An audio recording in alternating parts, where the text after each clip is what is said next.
आपण पाहत आहात लोकधारा मराठी न्यूज, आवाज जनतेच्या हक्कासाठी।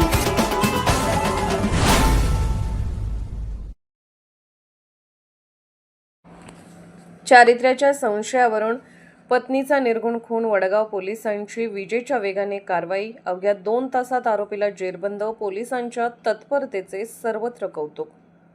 कोल्हापूर जिल्ह्यातील वडगाव येथे चारित्र्याच्या संशयातून पत्नीची निर्गुण हत्या झाल्याची हृदयद्रावक घटना घडली असून या गंभीर गुन्ह्यातील आरोपीला वडगाव पोलिसांनी अवघ्या 2 तासात अटक करून आपल्या तत्परतेची चुणूक दाखवली आहे।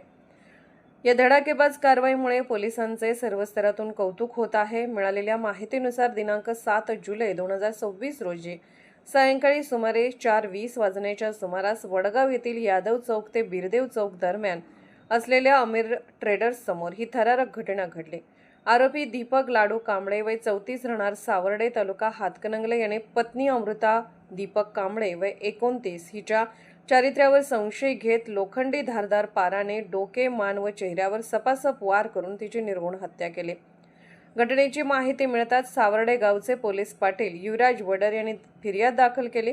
त्यानंतर वडगाव पोलीस ठाण्याच्या गुन्हे शोध पथकाने तातडीने तपासाची चक्रे फिरवली।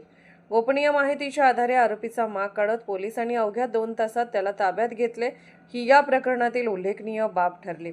ही धडाकेबाज कारवाई पोलीस अधीक्षक, अप्पर पोलीस अधीक्षक, उपविभागीय पोलीस अधिकारी यांच्या मार्गदर्शनाखाली वडगाव पोलीस ठाण्याचे पोलीस निरीक्षक आणि गुन्हे शोध पथकातील अधिकारी व कर्मचाऱ्यांनी संयुक्तपणे पार पाडले।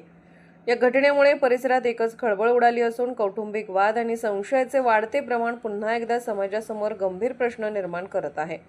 दुसरीकडे आरोपीला अल्पावधीत अटक करून वडगाव पोलिसांनी दाखवलेल्या तत्परतेबद्दल नागरिकांकडून समाधान व्यक्त करण्यात येत आहे। लोकधारा मराठी न्यूजला लाईक करा, शेअर करा आणि सबस्क्राईब करा।